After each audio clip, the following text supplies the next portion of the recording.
Hi guys, and welcome back to Tits and Pips, and today we're going to be analysing the gold markets on the one-day chart. And we've got quite a lot to talk about gold today. To me, we're in a very bearish place, around $1,777. I do think it's going to be very difficult to break above this $1,800 mark without seeing some kind of bearish returns off of this massive bull run we have seen since Friday the 4th of November.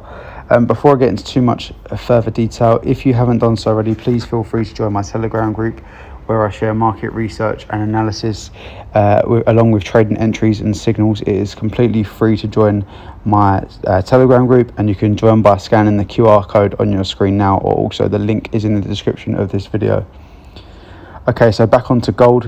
As I mentioned, we have seen a massive bull run since Thursday, Friday, the 3rd and 4th of November, and we have continued north. And this is one of two reasons. One, based on technicals, we have seen a double bottom and now a triple bottom. We had a very bullish, very bullish candle on Thursday, the 3rd, and we saw a massive engulfing candle, which took us out of our downward trend which we've been in for quite some time. This is a downward trend we've been in since early March, since the beginning early March, since the beginning of the war was announced between Russia and Ukraine, and this potential fear of a recession. So often gold is very bullish in a times of war and a recession, but it's been the complete opposite. However, now we are seeing a good opportunity to invest, and that is what we've had.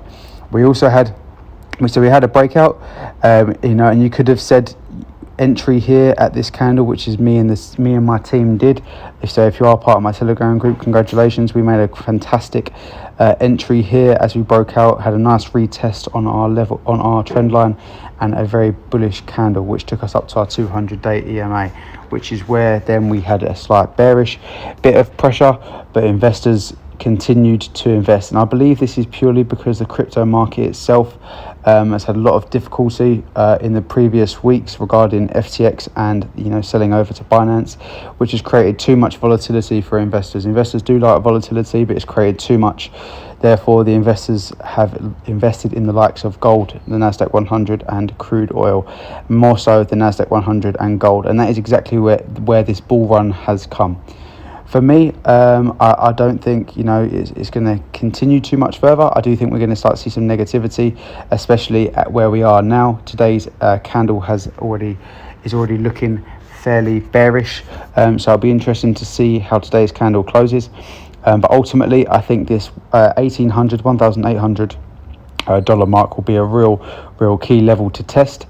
As you can see, looking left, we've tested it once and twice. So we've tested it here as a level of resistance, and we've tested it here and here as a level of structure. So I'd consider that a key level to break above, and then once we go up there, we can continue much further. Based on fundamentals on gold, I am incredibly bullish. As we know, Russia and China are stockpiling mass amounts of gold in a bid to create a reserve currency. So I am bullish on gold long term.